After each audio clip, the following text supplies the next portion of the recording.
Après avoir donc parcouru la périphérie de la ville d'Harare, nous sommes à présent de retour au centre-ville et principalement au David Livingstone Junior School, qui est un centre de vote pour ces élections générales ici au Zimbabwe. De nombreux Zimbabwéens participent, comme on a pu le voir dans les autres bureaux de vote.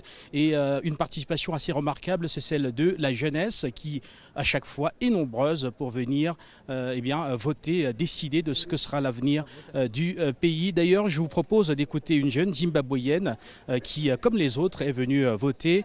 Good morning, madam. So you are here today. Good afternoon. So you are here today because you want to vote. Yes. So I want to know why you want to vote today.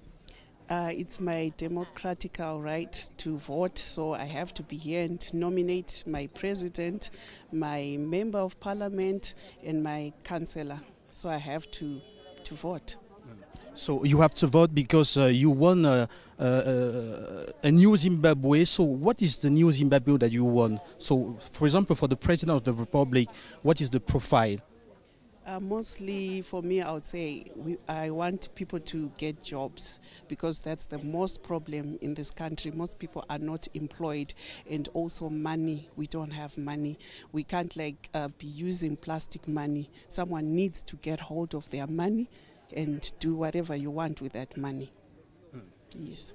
Thank you very much. Et donc on a écouté une fois de plus, ce sont les mêmes mots qui reviennent. Les gens ont besoin d'emploi, ils ont besoin d'avoir de la stabilité financière.